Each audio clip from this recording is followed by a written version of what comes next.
yo no considero que lo que se llama propiedad intelectual sea realmente una forma de propiedad, sino que más bien considero que son privilegios monopólicos otorgados por el Estado y que por tanto considero que son incompatibles con la filosofía de una economía de mercado libre. Pero eso yo lo voy a argumentar un poquito más adelante. ¿Okay? Ahora, lo que se llama propiedad intelectual hoy en día incluye tres conceptos básicos que son diferentes y en realidad suficientemente diferentes como para que creo que no se deberían englobar en un concepto genérico. Entonces, se incluye lo que se llaman marcas, lo que se llaman patentes y lo que se llaman derechos de autor, o en inglés se dice copyrights. Ok, ahora, las marcas y las patentes son cosas muy diferentes, pero que a veces se confunden, y entonces voy a tratar de aclarar eso. ¿Una marca qué es? Bueno, es un signo o un rótulo que distingue los productos de un fabricante de los de otros. ¿Okay? Entonces, si hay dos empresas que fabrican whisky, ¿ya?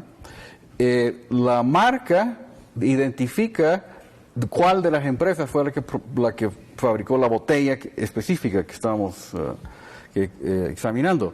Entonces, ahora, una marca identifica, ¿ya?, el origen de la mercancía o del bien, pero no prohíbe la fabricación de productos similares. O sea, si yo quiero vender whisky, ¿ya?, fabricar y vender whisky, no le puedo poner el nombre de una marca conocida. No puedo llamarla Old Par, por ejemplo, ¿ya?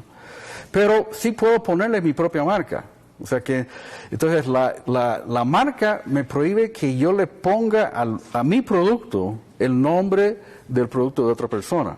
¿Okay? Y eso es para evitar, digamos, que se engañe a los consumidores, ¿ya? Ahora, pero no me prohíbe fabricar whisky, ¿ya? Esa es una diferencia importante entre una marca y una patente. Otra diferencia es que las marcas son perpetuas, o sea, nunca caducan, o sea, duran toda la vida. En cambio, una patente sí tiene una duración limitada, ¿ya? Ok, ahora, patentes y copyrights, los estoy poniendo juntos porque son similares en este sentido. Ya sea una patente o un copyright, es el derecho exclusivo de controlar la producción y venta de un determinado producto. ¿Eso qué quiere decir? Que si yo tengo la patente sobre un determinado invento, solo yo lo puedo producir, ¿ya? Es como si yo hubiera patentado el whisky. Si patento el whisky, solo yo puedo fabricar whisky. ¿Okay? Entonces, un ejemplo, si quieren un ejemplo un poquito más práctico. Hay un analgésico que se llama acetaminofén. ¿Okay? Ahora, hay una marca de acetaminofén que se llama Tylenol. ¿Okay? Ahora, la empresa que inventó el acetaminofén, ¿ya?, lo patentó y fue la empresa que lanzó la marca Tylenol, que se llama Johnson & Johnson. Ahora, como Johnson & Johnson inventó acetaminofén y lo patentó, quiere decir que solo ellos podían fabricar acetaminofén. Ahora, ellos lanzaron el producto con una marca que se llama Tylenol. Ahora, la patente terminó hace mucho tiempo, ¿ya? Y cuando caducó la patente, entonces cualquier otra industria farmacéutica puede fabricar acetaminofén. Pero lo que no pueden es llamarlo Tylenol, ¿ya? La patente caducó, ¿ya?, la patente sobre acetaminofén, pero la marca de Tylenol sigue vigente, ¿ya? Entonces, una vez caducó la patente de acetaminofén, empezaron a lanzarse otras marcas del mismo producto. Por ejemplo, se lanzó Panadol, Winazol, entonces son diferentes marcas de acetaminofén. Y también se vende acetaminofén genérico, o sea, sin marca, ¿ya? ¿Okay? Entonces, pero la marca de Tylenol sigue vigente hasta ahora y nadie puede llamar a su producto, no lo pueden llamar Tylenol, pero sí pueden fabricar acetaminofén. ¿Okay? Entonces, eso es solo para ilustrar la diferencia entre una marca y una patente. Ahora, ¿qué es lo que otorga la patente? Lo que otorga es el derecho de impedir que otros produzcan el objeto patentado. ¿Ya? Entonces, cuando Johnson & Johnson tenía la patente de acetaminofén, nadie más podía fabricar acetaminofén más que ellos. ¿Okay? Pero entonces, la patente lo que les daba era el derecho de que si otra empresa fabricaba el producto y lo vendía, ellos tenían el derecho de pararlos e impedirlos, decir, no, ustedes no tienen la patente, no lo pueden producir. ¿Ya? Okay, pero, por otro lado, la patente, y esto es una cosa que a veces, es una distinción que a veces parece un poquito sutil, pero la patente no otorga el derecho de producir el producto. O sea, la patente solo da el derecho de impedir que otros lo hagan. ¿Ya? Entonces, por ejemplo, en el caso del acetaminofén, ellos inventaron esa molécula, ¿ya? Ellos la patentaron, ¿okay? Pero el hecho de tener la patente no les daba a ellos el derecho de vender el producto, ¿ya? Porque podría ser que en el caso de los productos farmacéuticos, por ejemplo, se necesitan una autorización, digamos, del Food and Drug Administration, o sea, puede ser que se necesiten cumplir con otros requisitos para poder producir el producto. Pero la patente lo único que les da es el derecho de impedir que otros lo hagan. Y en el mismo caso, lo mismo sucede con los derechos de autor, como vamos a ver ahorita. Entonces, en ambos casos, las patentes y los copyrights, lo que otorgan son monopolios, y un monopolio legal, ¿verdad? Y entonces, por eso es que a mí yo cuestiono si la propiedad intelectual en general es compatible o no con los principios de una economía de mercado. Ahora, las marcas, en cambio, pienso que las marcas son muy valiosas. Las marcas son importantes y eso sí considero que se debe de defender. Entonces, yo no estoy a favor, por ejemplo, decir que yo estoy en contra de las patentes no significa que yo estoy en contra o a favor de la piratería de marcas, por ejemplo. ¿Ya? La piratería de marcas creo que es algo que se debería impedir. Ok, ahora, regresando ya concretamente en el caso de patentes y copyrights. Se parecen, pero también tienen diferencias. ¿Ya? Las patentes son, lo que protegen son inventos o productos o procesos industriales. ¿Ya? Los derechos de autor lo que protegen son obras culturales, libros, música, obras artísticas. ¿Ya? Entonces, la materia, digamos, el ámbito de la cobertura de la protección es diferente. Y también han tenido, a lo largo de la historia, han tenido diferentes historias legislativas. Entonces, la evolución legal ha sido diferente. En ambos casos tienen duración limitada. Las patentes ahora duran 20 años. Antes duraban menos, duraban 17 años y antes de eso duraban 14. Pero ahorita la duración máxima de una patente es 20 años. Los copyrights ahora son mucho más largos. ¿Ya? Un copyright puede durar la vida del autor más 70 años. Eso es lo que dura. O sea que dependiendo, digamos, de cuánto viva un autor, un derecho de autor podría en la actualidad durar fácilmente más de 100 años. ¿Okay? Este tema del registro lo voy a saltar porque quiero entrar directamente a las cosas nuevas que les quiero comentar hoy. Bueno, una tendencia, tanto en las patentes como en los copyrights, ha sido que ahora duran cada vez más. ¿Ya? La extinción es cada vez mayor. Por ejemplo, en el caso de las patentes, ya comenté, hace un poquito más de 200 años, en 1790, por ejemplo, en Estados Unidos, estos datos son para Estados Unidos. La legislación en Guatemala es muy parecida a la de Estados Unidos. Originalmente duraban 14 años, ya en 1790, pero actualmente duran 20 años, ¿ya? Se han prolongado un poco. Los copyrights se han prolongado muchísimo más. ¿Ya? En el caso de Estados Unidos, cuando se pasó la primera ley de copyright en Estados Unidos, en 1790 también, un copyright duraba 14 años. Igual que las patentes. ¿Ya? O sea, si yo escribía un libro y lo publicaba, yo podía reclamar el derecho de autor sobre el libro durante 14 años y se podía renovar por otros 14. O sea que en total podría durar 28 años. Bueno, 40 años después lo aumentaron a 28 años, renovables por otros 14. Después, más de 70 años después de eso, en 1909, lo aumentaron otra vez a 28 años, renovables por otros 28, en total 56 años. ¿Sí? Y así se estuvo hasta 1976, cuando cambió, ahí sí ya cambió bastante la manera como se calcula esto, porque se decidió que en total de 56 años no era suficiente. Y entonces que mejor, que debería durar toda la vida del autor, ¿ya? Y 50 años más después de su muerte, ¿ya? Y eso está desde 1976. Por último, 20 años después de eso, en 1998, lo aumentaron otros 20 años más. O sea, siempre la vida del autor más 70 años. Eso es lo que duran ahora las... Ok, ahora, quiero que se fijen especialmente donde dice 1909, porque en 1909 lo aumentaron en total 56 años, ¿verdad? Y esto es importante para lo que voy a mostrar a continuación. Y se mantuvo eso hasta 1976, ¿verdad? Quiere decir que hasta 1976, lo más que podía durar un copyright, un derecho de autor, era 56 años, ¿no?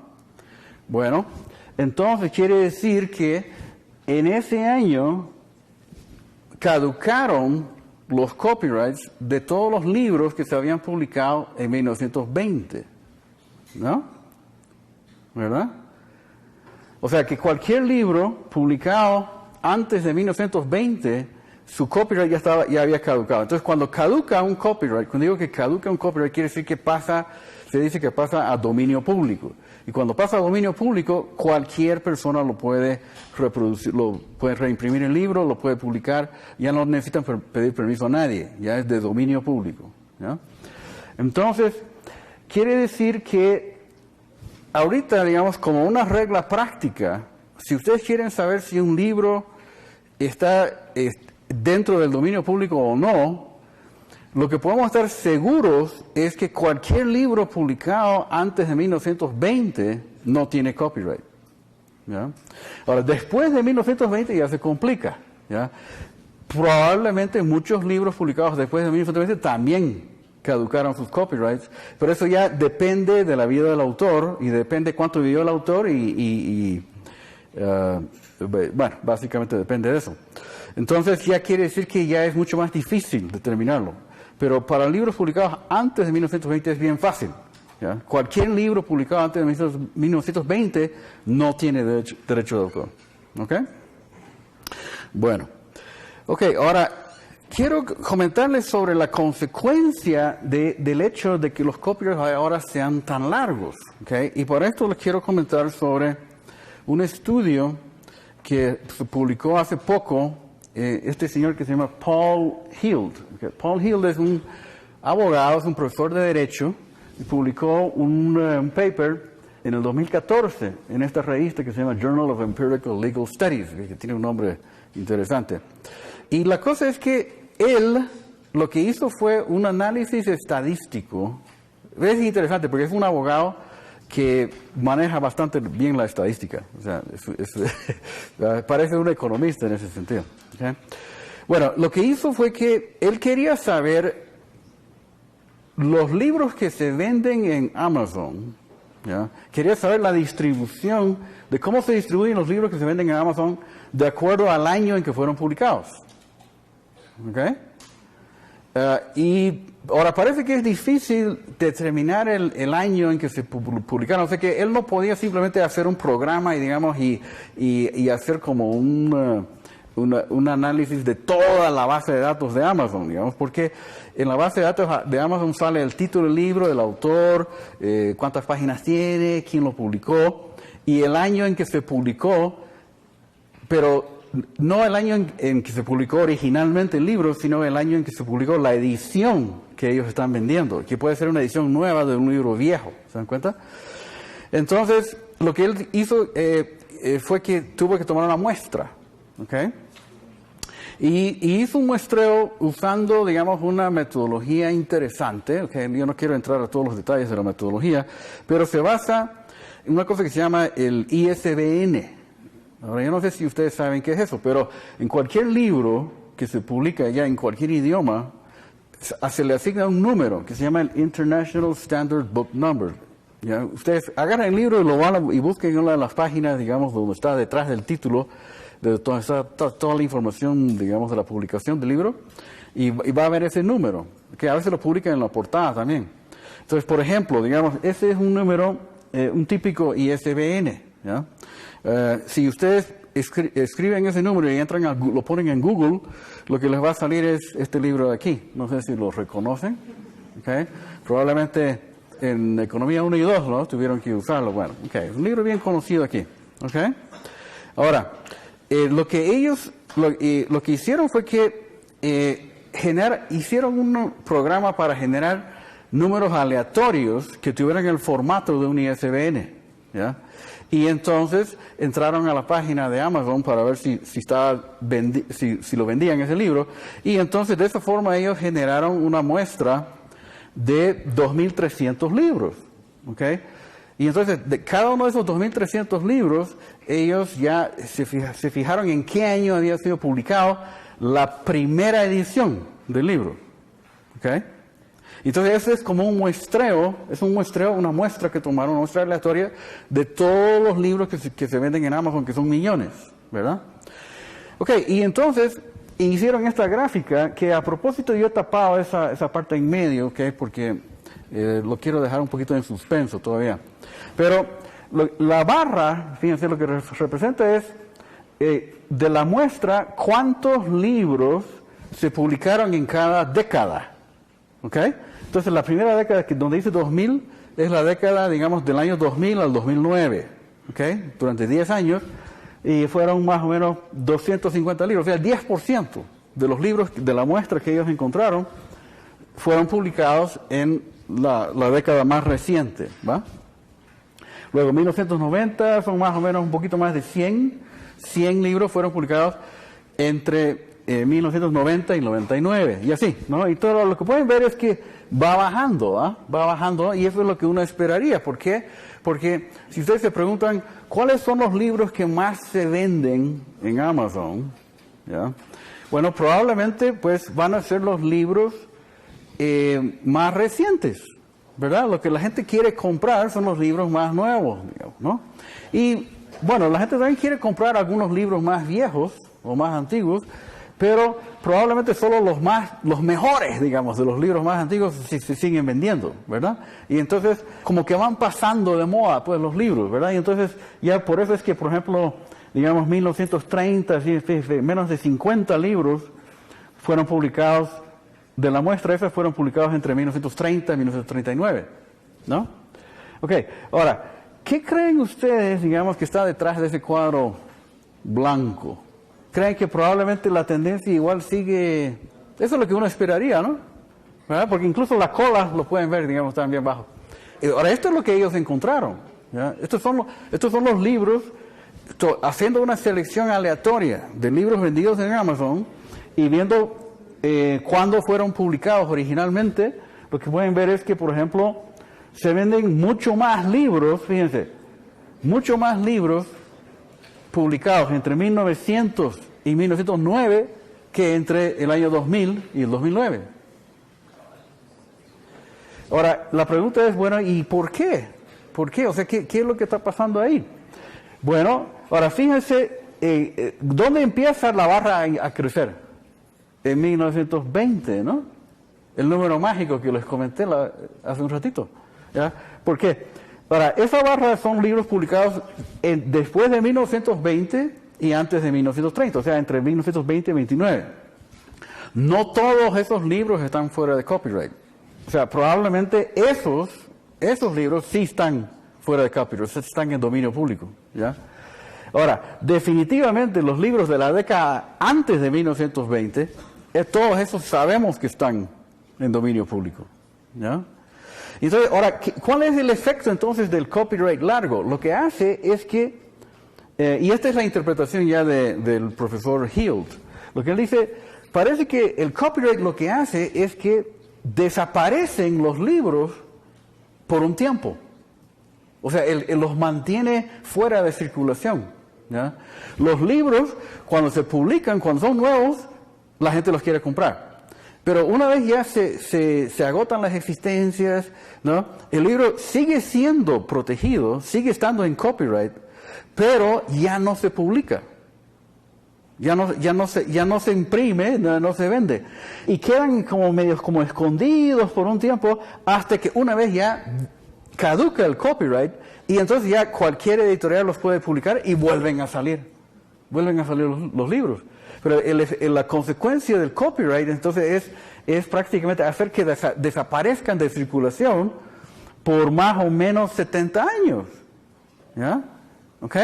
Ok, ahora, hay un problema con la gráfica anterior es que una razón por la cual esas barras, digamos las de 1900, 1910 son tan altas, es que eso incluye diferentes ediciones del mismo libro.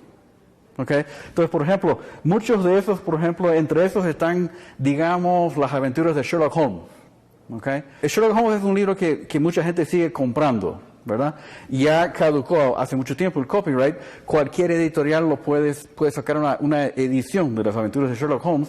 Y entonces probablemente hay varias, a lo mejor no me sorprendería si hubieran unas 10 o 15 ediciones diferentes del mismo título, ¿ya?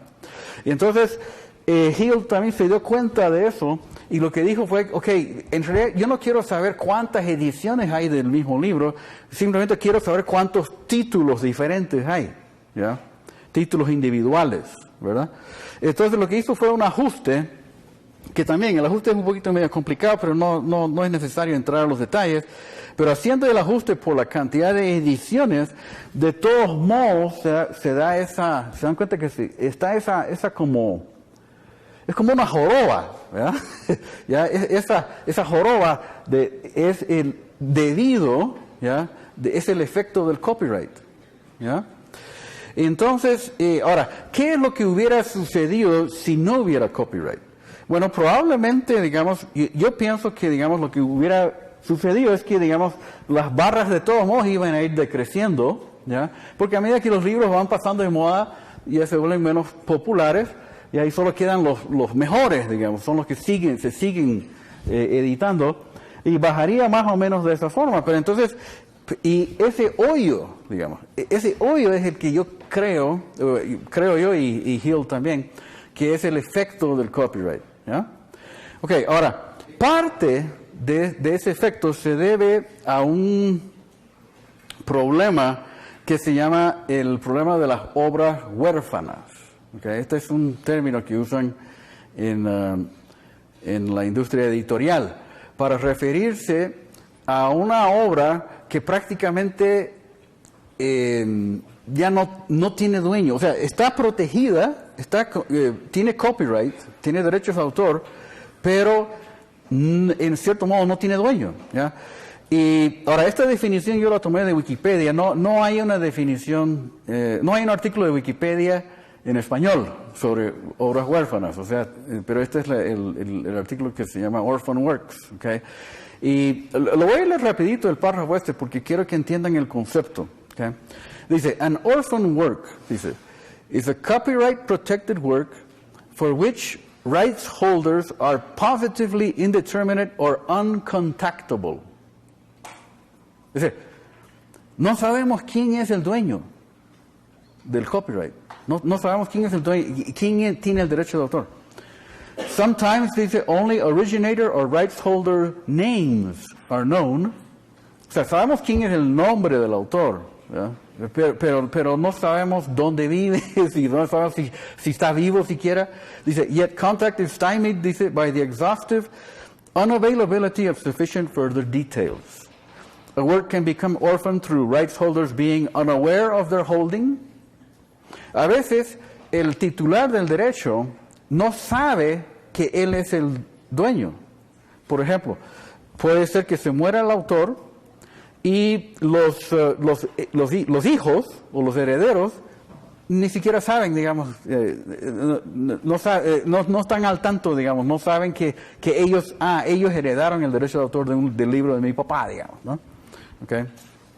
Dice, or by their demise, dice, Por ejemplo, dice, deceased persons or defunct companies, and establishing inheritance has proved impracticable. In other cases, comprehensively diligent research fails to determine any authors, creators, or originators for a work.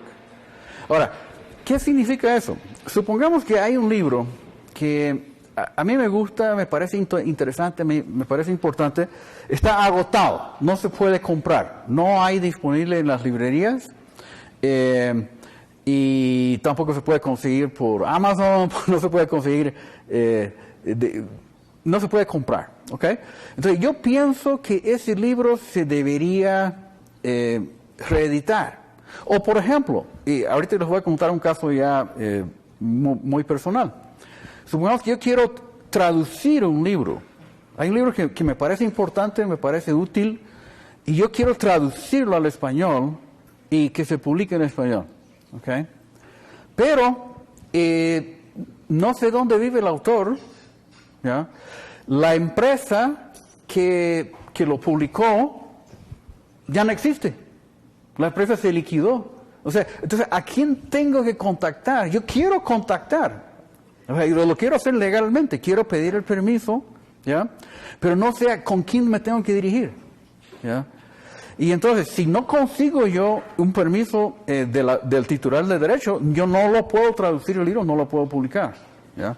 Y de hecho, eso me pasó con un libro específico. Este libro, The Genius of the West, el autor se llamaba Louis Rougier. Él era un historiador francés que publicó un libro, este libro, The Genius of the West, un libro muy bonito. A mí siempre me gustó cuando yo era estudiante, me parecía que era importante y yo quería traducir el libro y que se publicara en español, ¿no? Yo estaba interesado en traducirlo. ¿Okay? Ahora, yo le contacté a la universidad para ver si estaban interesados en ellos en patrocinar el proyecto, porque yo quería traducirlo, pero también quería que me pagaran por traducirlo, ¿no? Y quería que la universidad publicara el libro, ¿ya? Pero la universidad no se animaban a decir, okay, no se querían comprometer con el proyecto porque querían primero estar seguros de que tuvieran permiso y el permiso legal, la autorización legal. Okay, pero Rougier, él ya había muerto. Cuando yo estaba interesado en este proyecto, yo era más o menos el año 95, 96. Rougier ya había muerto en 1982. No sabía yo quiénes eran sus herederos, si es que él tenía hijos o si tenía una esposa, no sabía, ¿ya? No sabía a quién contactar. La empresa, averigüé que la empresa, esa Nash Publishing Company, una empresa de Los Ángeles, ya se había liquidado, ya no existía la empresa. Entonces la pregunta es, ¿con quién tenía que dirigirme? ¿Verdad? Ahora, si es que no conseguía yo una autorización legal, no se iba a hacer el proyecto. Yo hubiera podido traducirlo, pero nadie lo iba a querer publicar. Ninguna editorial lo iba a querer publicar, ¿ya?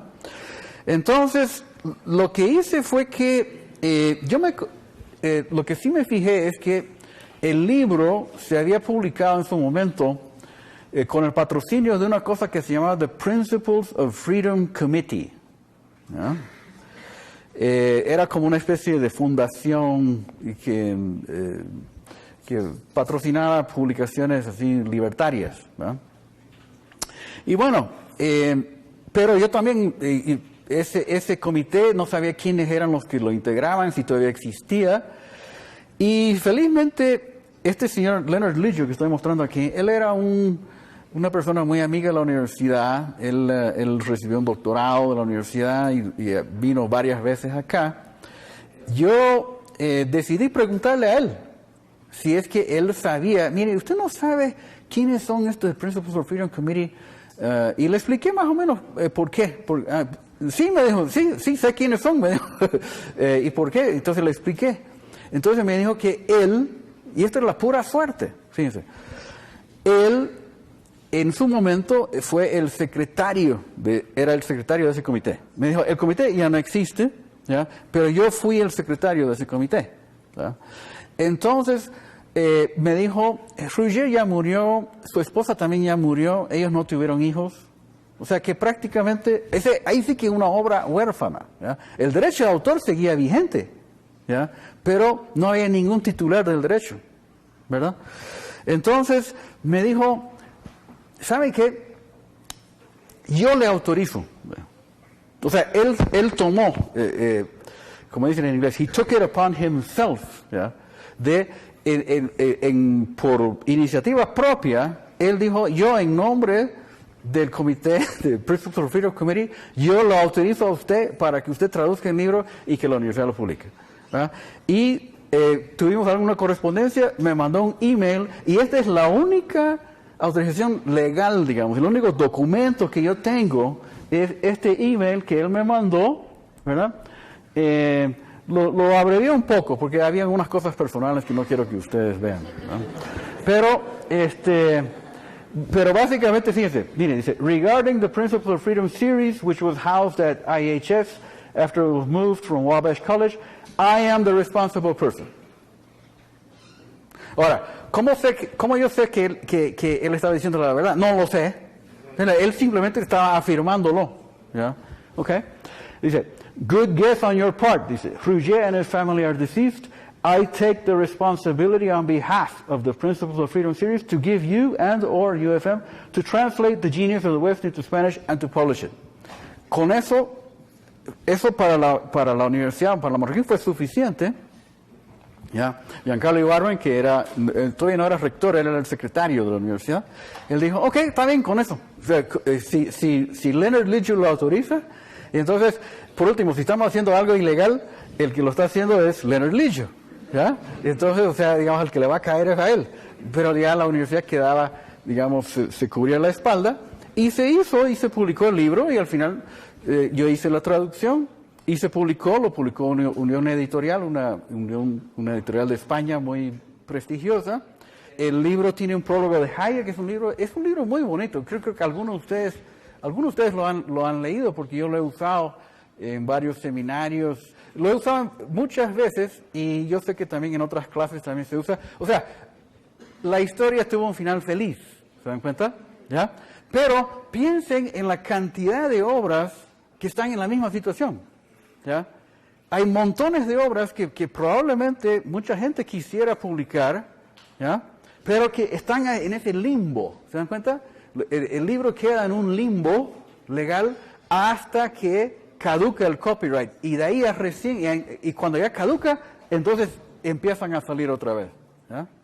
Ahora, eso obviamente a mí me parece una distorsión que no tiene realmente ninguna justificación económica. Es simplemente un resultado de la complicación, de lo complicado que es el sistema de derechos de autor existente, ¿verdad? Ok, ahora, la otra cosa que quería compartirles, esta gráfica, fíjense que esto ya no tiene nada que ver con no tiene nada que ver con libros, tiene que ver con música, ¿ok? Este es un tema que tal vez a ustedes les interesa. Pero esta gráfica yo la encontré en un periódico canadiense. Yo estuve de viaje a mediados de este año y por pura suerte, digamos, leí el periódico, ese periódico ese día, y encontré un artículo sobre el tema de la música, la industria musical. Y salió esta gráfica y después la busqué. Ahora, esta gráfica es interesante por muchas razones, ¿ya? Pero, ¿qué es lo que muestra? Dice, Music Revenues by Major Formats, ¿ok? O sea, estas son las ventas de música grabada, ¿ya? Ahora, ahí da la impresión de que es a nivel mundial, pero no es a nivel mundial, es solo en Estados Unidos, ¿ok? Pero a nivel mundial, la tendencia es la misma, ¿ya? Y, digamos, cada barra, la gráfica empieza en 1973, y termina en el 2014. Estamos hablando de un periodo de 40 años. Esto es lo que le ha pasado a la industria musical, ¿ya? Una cosa interesante es que los diferentes colores representan los diferentes formatos en que se vendía la música grabada, ¿ya? Al principio, fíjense que la barra es casi toda de un color gris medio claro, ¿ya? Y ahora, ¿esos qué son? Esos son álbumes de vinil o sea, los discos negros, ¿se acuerdan? Okay, los long plays y unos eran de 45 revoluciones, otros eran 33. Casi todo era, ¿ya? La barra, ya el color gris un poquito más oscuro, esos son los cassettes. Ahora, yo no sé si algunos de ustedes, digamos, conocieron, digamos, los cassettes, ¿ya? Pero empiezan, digamos, las ventas de cassettes como muy poquito, ¿ah? Y en los años 70 empiezan a aumentar, y para el año 82, fíjense, más de la mitad de la música grabada se vendía como cassettes y no como discos, ¿verdad? O sea que los cassettes prácticamente desplazaron a los discos. Pero cuando ya los cassettes agarraron aviada, empezaron a aparecer ya la barra oscura. Y esos son los CDs, ¿ya? Y entonces después ya son los CDs, ¿ya? Que desplazan. Y ya para el punto más alto es el año 1999. Ahora, ese año es interesante, ¿ya? Pero piensen en lo que pasó en 1999. Pero para entonces, fíjense, las ventas de la industria musical, que son básicamente las 5 disqueras más importantes, ¿ya? Representaban 20 mil millones de dólares, y estos son dólares del año 2013. Este está ajustado por la inflación, o sea que se pueden comparar año con año. Pero llegaron a su pico en 1999, 20 mil millones de dólares, y casi todo era CDs, ¿ya? Todavía había un poquito, digamos, de cassettes. Ya los discos de vinil desaparecieron, ¿va? ¿Ok? Bueno, ahora, y de ahí a partir de 1999 ya se viene baja en picada, ¿verdad? Ahora, ¿qué fue lo que pasó en 1999? En 1999 apareció una cosa que se llamaba Napster, ¿ya? No sé, es que tal vez Napster no era... cuando ustedes ya tenían uso de razón, digamos, Napster ya no existía, ¿verdad? Okay. Pero, ¿qué era Napster? Fíjense pues. Napster era el primer sitio, digamos, donde se podían hacer file sharing de MP3, ¿ya? ¿Ok? Entonces, ahora, Napster ya no existe. ¿Por qué? Porque fue demandada por la industria musical, demandó a Napster, al tipo que inventó Napster, y los obligaron a cambiar o sea, creo que todavía existe la empresa, ¿ya? Pero no tienen, digamos, no se pueden bajar música gratis, digamos, ¿ya? Y no se pueden compartir archivos. Pero lo que desapareció Napster, pero aparecieron muchos otros, ¿ya? Muchos otros sitios, ¿ya? Y cada uno, digamos, a medida que aparecían nuevos sitios, había uno que se llamaba Kazaa, otro se llamaba Morpheus, ¿ya? Todos esos sitios ya no existen, ¿ya? Okay. Pero, y cada vez que los abogados lograban cerrar un sitio, aparecían otros, ¿verdad? Y entonces por eso es que empiezan a bajar las ventas de CDs, ¿no? Ahora, en el año 2005 empieza a aparecer esa otra barra ya de un color un poquito más claro, ¿ya? Y ahora, ¿eso qué es? Eso ya es venta de música, música digital, pero sin discos, ¿ya? O sea, básicamente estamos hablando de iTunes, ¿ok? iTunes es el primer sitio, digamos, que permitía ya comprar MP3, ¿ya? Entonces, es música vendida, ¿ya? O sea, uno puede comprar legalmente un MP3, ¿verdad? Yo no sé si ustedes usan iTunes o no, pero después de iTunes, o sea, esa es, digamos, la barra naranjada clarita, ¿verdad? O sea, como que empieza a arrancar, pero el surgimiento de esas nuevas modalidades de venta de música digital, ¿ya? Compensa un poco la caída en los CDs, porque los CDs ya de una vez ya casi nadie compra, aparentemente, ¿ya? Yo no sé cuándo fue la última vez que yo compré un CD, por ejemplo, ¿ya? Y ahora lo que sucede es que los ingresos de la industria musical representan más o menos unos 5 mil millones de dólares, o sea que estamos hablando de 75% de caída, de lo cual los CDs representan ya menos del 10%, ¿ok? La mayoría son música, digamos, que uno compra, o también están ya esas barras más naranjado más oscuro o rojo. Esos ya son, digamos, los servicios de suscripción. O sea, Spotify, y creo que hay uno que se llama Pandora, creo. O sea, el equivalente de Netflix, ¿ya? Para la música. O sea, que uno se suscribe al servicio, no compra la canción, sino que solamente paga una suscripción mensual y ya tiene derecho de tocar la música que uno quiera, ¿verdad? Y esos están ya surgiendo. Y fíjense, hay una cosita adicional interesante, y es que los discos de vinil están reapareciendo, ¿ya? Porque eso se ve aquí. Miren, aquí casi no se ve, ¿ya? Pero es otra vez los discos de vinil como que se están poniendo de moda, pero ya es como una cosa un poco más como de medio como de nostalgia o de retro, digamos, ¿sí? Pero ahí está, ¿ya? Entonces, bueno, eso es lo que ha pasado, eso es lo que ha sucedido con Ahora, ¿a qué se debe esto? ¿A qué se debe esta tendencia? Bueno, se debe al MP3, a la aparición del MP3 y a la competencia para la industria musical que representa el file sharing, ¿ya? Ahora, file sharing es una violación de copyright. O sea, si yo agarro, digamos, una canción de un CD, digamos, y ¿cómo se llama eso? De RIP, ¿verdad? RIP el CD, sacar la canción, grabarla como MP3 y después se la comparto a otra persona, lo mando a otro sitio, y yo estoy violando el derecho de autor. Es ilegal, ¿ok? Pero se hace, pues, se hace en forma masiva. Y eso constituyó una competencia tremenda para la industria musical, y por eso es que ya casi nadie compra música grabada, ¿verdad? Y entonces ha tenido un enorme efecto sobre los ingresos de la industria musical.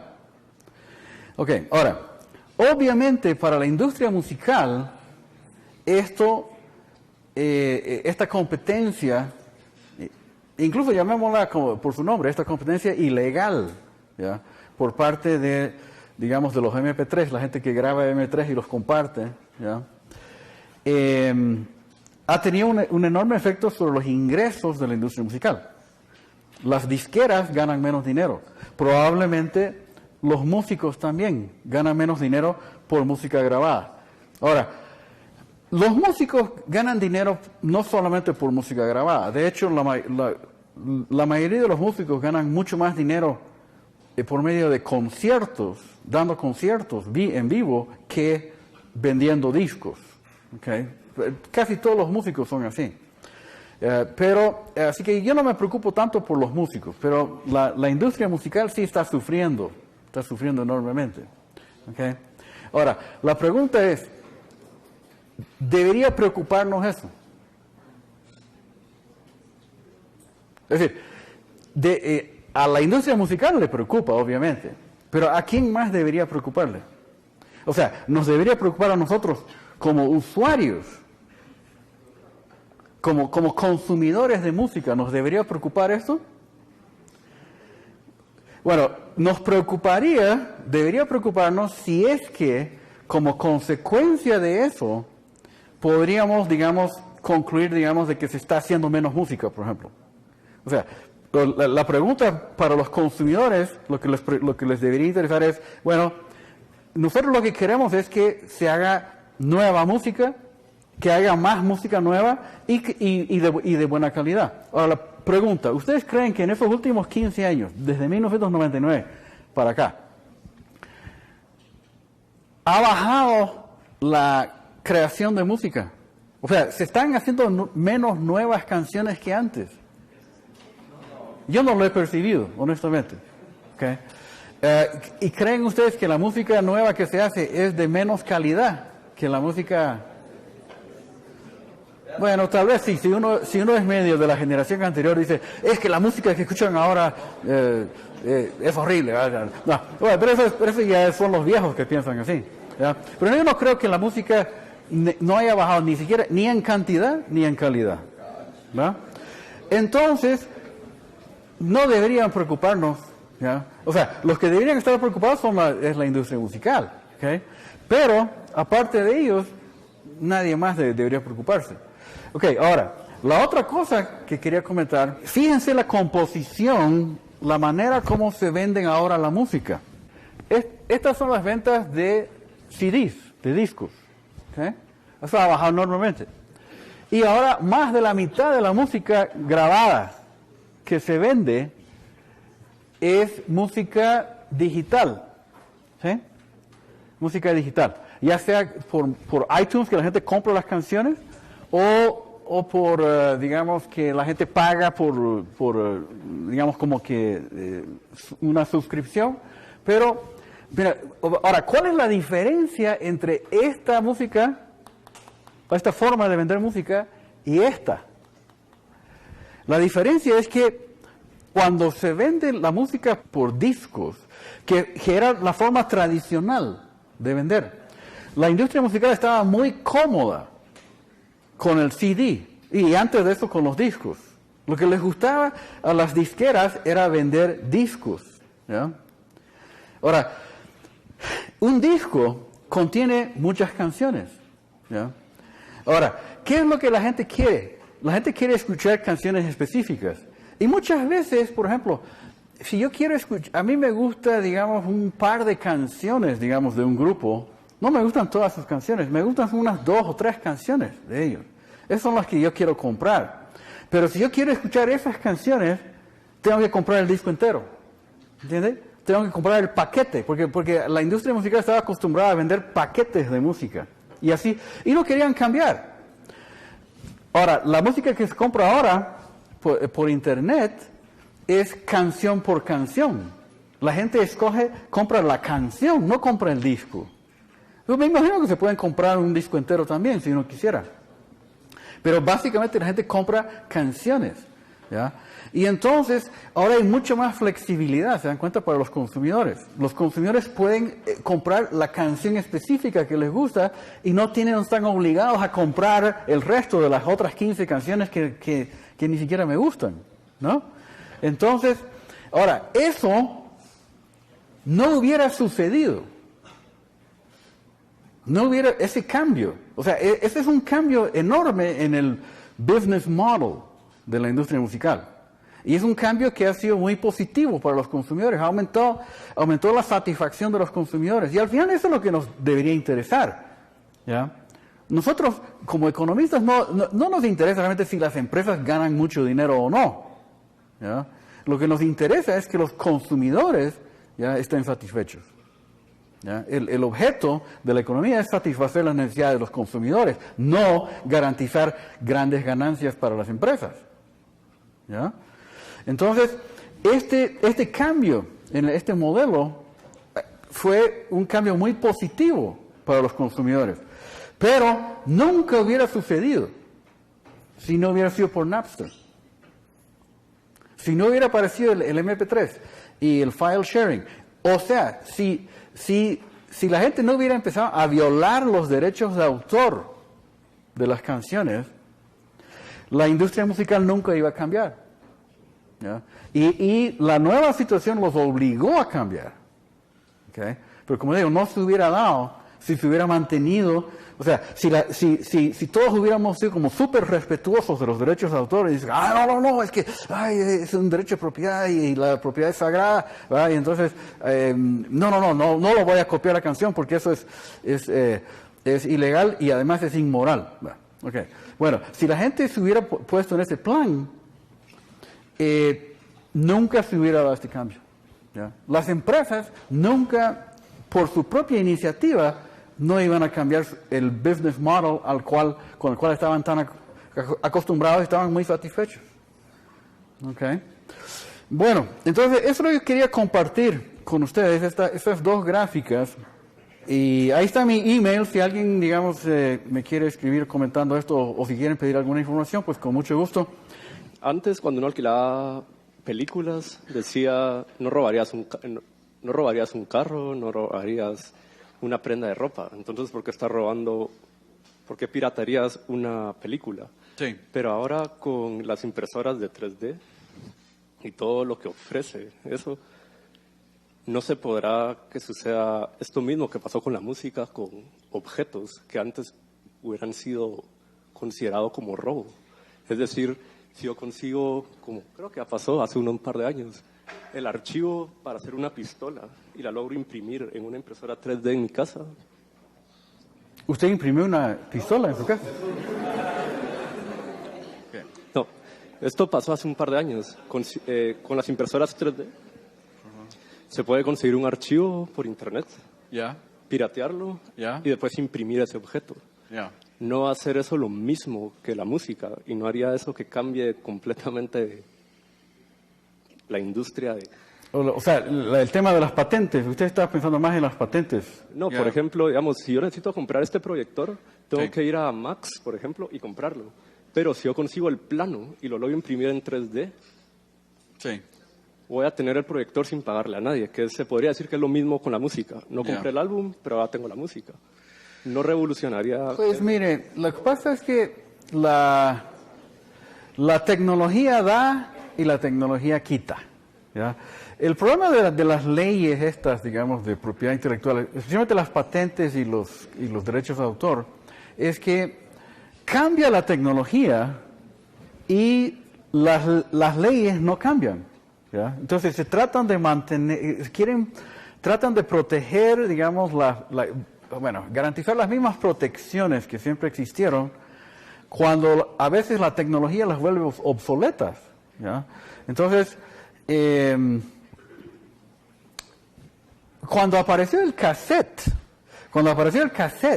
fíjense, la industria musical trató de frenar el desarrollo de la tecnología que permitía las grabadoras de cassette, ¿ya? Porque dijeron, no, lo que pasa es que entonces van a empezar a copiar nuestros discos y a violar nuestros derechos de propiedad, ¿ya? Y hubo un juicio. Y siempre agarran a los abogados y tratan de usar por medio digamos, de defensas legales, tratar de impedir el desarrollo de la tecnología. Ahora, en este caso, la Corte Suprema de Estados Unidos decidió, reconocemos de que la industria, digamos, la tecnología de cassettes puede permitir que se violen ciertos derechos de autor existentes. Pero, por otro lado, es una tecnología que también tiene otros usos. Tiene lo que en inglés decían non-infringing uses. ¿Okay? ¿Por qué? Porque yo podría, digamos, grabar, yo quiero grabar mi propio, yo quiero cantar mi propia canción y grabar mi voz, digamos, o sea, no estoy violando un derecho, estoy grabando, ¿ya? Estoy usando la grabadora, pero para un uso que no es violar un derecho de autor. Entonces, como concluyeron de que habían suficientes non-infringing uses como para justificar el desarrollo de la tecnología, dijeron, bueno, ok, lo siento mucho, pero la industria de los discos va a tener que simplemente aceptarlo, ¿va? Lo mismo pasó después con los videocassettes, porque dijeron, lo que pasa es que entonces ahora cualquier persona con una videocasetera puede grabar una película que se pasa por televisión, la graban, y entonces después ya la pueden ver sopotoscientas veces y ya nadie va a ir al cine, ¿verdad? Ese era un poquito el argumento. Pero igual, dijeron, no, pero es que también los videocassettes sirven para otros usos que no son violaciones de propiedad intelectual y por tanto se justifica nomás que se siga desarrollando la industria. Ahora, si hubieran ganado los abogados, fíjense, si hubieran ganado los abogados en esa época, no solo no tendríamos, digamos, iTunes, no tendríamos los MP3, ni siquiera tendríamos los CDs, ¿ya? Ni siquiera hubiéramos seguido usando los discos de vinil, ¿ya? Porque no iban a permitir ningún otro medio, ¿ya? Ahora, en el caso de las impresoras 3D, bueno, probablemente es cierto, sí, es posible que la gente pueda copiar por medio de su impresora 3D objetos, digamos, que están patentados, ¿okay? Pero por otro lado, la tecnología la tecnología de las impresoras 3D también sirve para otras cosas, no solamente para violar la propiedad intelectual. Entonces, yo creo que probablemente van a dejar que se siga desarrollando. ¿Ya? Ahora, lo que sí va a hacer es que sea cada vez más difícil enforzar estas leyes, enforzar las patentes, enforzar los derechos de autor. Porque tal vez me extendí un poco, pero que ahora sí. Mi duda era, en la industria de la música, los costos variables lograron bajarse y los fijos a tal punto de aguantar el ya no vender los discos. Ahora, en una industria como las películas, que son bastante más caros producir una película que un álbum de música, o sea, podríamos llegar a matar a la industria del cine por la piratería, o sea, que no aguante el botar sus ingresos, digamos, contra los costos que tiene de producción. Bueno, usted me está pidiendo que yo haga una predicción sobre lo que va a pasar en una cierta industria. Yo no sé, personalmente no lo creo, o sea, no creo que suceda eso. En parte, ¿saben por qué? Porque usted está pensando más que todo en la venta de DVDs piratas, ¿sí? Sí. Ok. Bueno, mire, le confieso que yo era un usuario asiduo, digamos. Yo era adicto, digamos, a los DVDs piratas, ¿sí? Okay. Pero al final, ¿sabe qué? Me cansé, ¿saben? Porque no son de muy buena calidad, ¿ya? Y entonces lo que decidí es suscribirme a Netflix, ¿ya? Y con Netflix, o sea, estoy pagando por ver la película, no estoy violando ninguna piratería ni nada, ¿ok? Pero la calidad es mucho mejor, o sea, me evito todos los problemas. Lo único que es que tal vez los nuevos, a veces tardan en sacar los nuevos releases, pero en todo caso, hay no sé cuántas temporadas de Mad Men y de Friends y todo eso que puedo mirar hasta que salgan ya las películas que me interesan, ¿ya? Entonces, pero mire, mi punto, aparte, digamos, del chiste, es que no creo que el hecho de que sea fácil de copiar películas haga que desaparezca la industria cinematográfica. Porque, fíjense, si fuera cierto, ya hubiera desaparecido hace qué ratos. O sea, ¿desde cuándo existen los DVDs piratas? Pues, desde hace mucho tiempo.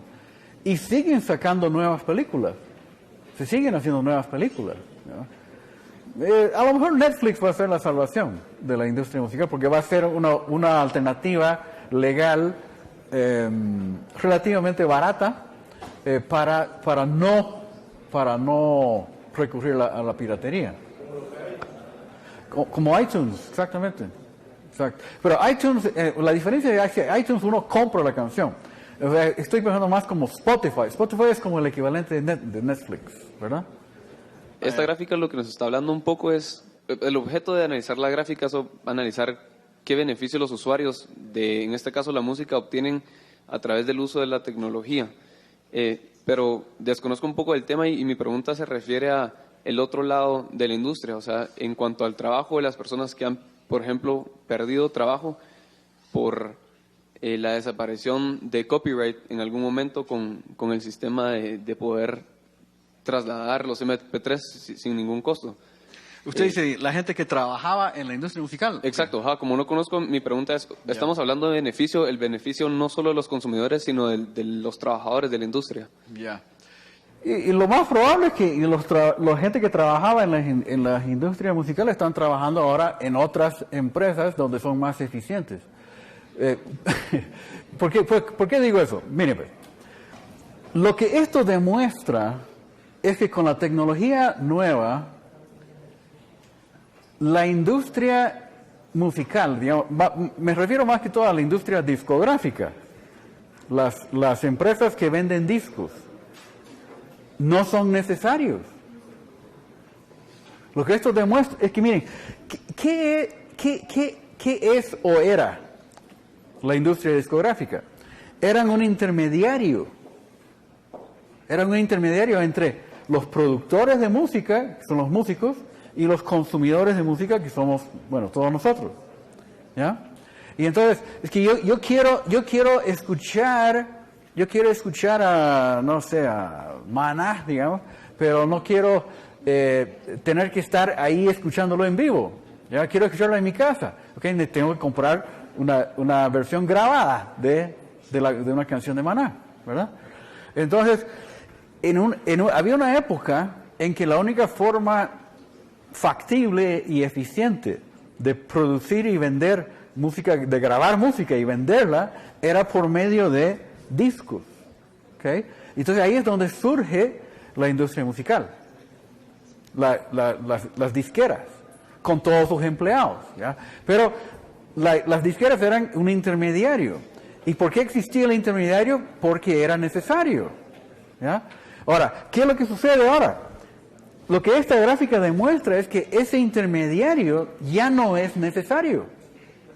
Los músicos se pueden contactar directamente con los consumidores a través del internet y del web y de todo. ¿Ya?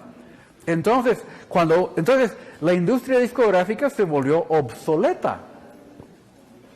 Ahora, usted está preocupado, y la gente que trabajaba en esas industrias, bueno, les pasa lo que pasa con los empleados y los propietarios también de cualquier industria que se vuelve obsoleta. ¿Deberíamos seguir y mantener la industria cuando ya no es necesaria? Pues no lo creo. Ahora, ¿qué va a pasar con ellos? Va a tener que buscar otro trabajo. Van a tener que buscar trabajo en otro lado. Pero les aseguro que probablemente la mayoría de esa gente no está desempleada. A lo mejor están trabajando en iTunes, o a lo mejor están trabajando a lo mejor tienen sus propios estudios de grabación. Ahora es muy fácil hacer un estudio de grabación. No es necesario tener, digamos, si un músico quiere grabar su música, no es necesario que hacer un contrato con Sony Entertainment, creo que se llama la empresa, ¿no? Puede ir con, estoy seguro que aquí en Guatemala hay estudios de grabación pequeños, más o menos del tamaño de esto, ¿ya? Donde pueden grabar su música y de ahí venderla. O sea, ya la industria discográfica perdió su razón de ser. No es necesaria. Y todos esos esfuerzos que hicieron, todo lo que gastaron en abogados para tratar de detener a Napster y después a todos los otros file sharing, los sitios de file sharing, simplemente eran patadas de ahogado, de ahogado de una industria que estaba muerta. No sé si eso le satisface o no, pues, pero es que mire, o sea, estamos hablando de creación, lo que Schumpeter llamaba creación destructiva, ¿ya? La innovación tecnológica crea nuevas industrias, nuevas formas de hacer las cosas y al mismo tiempo destruye las viejas industrias que ya son obsoletas. That's the name of the game. De eso se trata el capitalismo. ¿Okay? Las patentes y los copyrights desincentivan como que nuevas industrias y la innovación. Eso es toda la competencia. Pues miren, se supone pues que la razón de ser de las patentes es para estimular la innovación. O sea, la idea es que, ¿por qué le damos una patente al inventor de un nuevo producto? Porque si él la patenta, él va a estar protegido, no lo van a poder copiar y él va a poder ganar, digamos, va a ser más rentable, digamos, su invento. Y al hacer que la invención sea más rentable, eso crea incentivos para que la gente trate de hacer nuevos inventos. O sea, crea incentivos para la innovación. Esa es la teoría de cómo funciona digamos, las patentes. Ahora, en el tema de los derechos de autor, hay ese aspecto, pero también hay otro aspecto un poquito más moral, digamos, de que se considera de que, bueno, el autor de un libro, de una canción, tiene, digamos, como él lo creó, entonces él tiene derecho a que solamente él lo pueda producir o vender, ¿verdad? Ok, pero ahora, en el caso específico de las patentes, en la práctica, es cierto que la teoría es que las patentes estimulan la innovación y por eso se justifican. Se reconoce que son monopolios legales, pero son monopolios legales que se justifican porque promueven la innovación y eso beneficia a la sociedad. Esa es la teoría. Ahora, la práctica es que parece que ese estímulo a la innovación en la práctica no es muy fuerte, no es muy grande. ¿Ya? O sea, la mayoría de los inventos que se patentan, de todos modos se hubieran inventado, aunque no se pudieran patentar. ¿Ya? O sea que el estímulo adicional es pequeño y en la práctica estorban la innovación posterior. ¿Ya? Entonces, por ejemplo, miren, ¿ustedes saben qué es el selfie stick? Ok, bueno, ahora es un invento nuevo. Estoy seguro que está patentado. El que lo inventó dijo, es que a nadie más se le había ocurrido agarrar un palo, ¿no? Y entonces ponerle una cosa para que se pueda poner el celular ahí a distancia, y un botón ahí para que se pueda tomar la foto. ¿Sí? Bueno, ok, está patentado. Entonces, ¿qué quiere decir eso? Que nadie más puede producir y vender el selfie stick por 20 años. Bueno, ahora yo no sé honestamente si se justifica una patente sobre el selfie stick. La patente se supone que deberían cumplir un invento para ser patentable debería cumplir 3 requisitos. Primero, debería ser novedoso, debería ser útil y debería ser no obvio. Okay. Ahora, el selfie stick, es cierto que nadie lo había hecho antes, es cierto, pero por otro lado, es bastante obvio, tarde o temprano a alguien se le hubiera ocurrido, pues. ¿Ya? Entonces, yo no sé si se justifica otorgarle una protección por 20 años a ese invento, ¿ya? Solo porque el primero que se le ocurrió y lo patentó, digamos, pues una persona lo hizo antes que todos los demás, ¿ya? Ahora, ¿y cuál es el problema de eso? Porque podría ser que, y generalmente sucede esto en la práctica, en la historia, digamos, tecnológica, lo que sucede es que la primera versión de un invento no es la mejor versión, ¿ya? O sea, el que inventó el invento, decir, ok, hizo el selfie stick, ok, pero después podría ser, digamos, de que otro diga, pues es que en la realidad, digamos, deberíamos hacerlo, digamos, no sé, que tuviera diferentes distancias, que sea ajustable, digamos. No sé si será ajustable o no, el verdadero selfie stick, ¿ya? Pero a lo mejor, digamos, a ver, le voy a hacer un tweak al invento para mejorarlo. Pero, como está patentado, yo no puedo sacar un nuevo selfie stick, ¿ya? Porque el otro está patentado, ¿ya? Y entonces, mientras dure la patente, va a estorbar el mejoramiento tecnológico. Ahora, en la práctica, yo no creo que, probablemente el selfie stick, digamos, no va a ser una patente que se va a poder enforzar mucho, porque como es un invento tan fácil, digamos, tan sencillo. Pero otros inventos que son más complejos, piensen en la fotocopiadora, por ejemplo. ¿Ya? La fotocopiadora, la primera empresa que sacó una fotocopiadora de papel bond, que fue realmente las fotocopias útiles, digamos, fueron en papel bond, porque antes se tenía que imprimir en un papel especial que tenía hasta un olor como a gasolina, fíjense. ¿Ya? Esto es mucho antes de que ustedes nacieran. Ustedes pensaron que las fotocopiadoras siempre fueron de papel bond. No fueron así. ¿Okay? Ahora, la empresa que lanzó la primera fotocopiadora de papel bond fue Xerox. ¿Sí? Ahora, ellos patentaron la fotocopiadora que podía usar cualquier papel bond. Y lo patentaron y tuvieron la patente por 20 años. Ahora, fíjense que durante esos 20 años, ellos lograron frenar toda innovación tecnológica en el campo de las fotocopiadoras. Y las fotocopiadoras, digamos, realmente interesantes, aparecieron cuando caducó la patente de Xerox. Terminaron los 20 años y los japoneses empezaron a sacar fotocopiadoras, por ejemplo, que engrampaban las hojas. Sacaron fotocopiadoras que sacaban duplex de los dos lados. Después aparecieron las fotocopiadoras a colores y qué sé yo. Todas las innovaciones importantes en el campo de la fotocopia surgieron una vez caducó la patente de Xerox. ¿Ya? Entonces, en la práctica es medio ambiguo, el efecto sobre la innovación es muy ambiguo. ¿ya? Por eso es que yo pienso que no deberían existir las patentes. ¿Ya? Ok, entonces...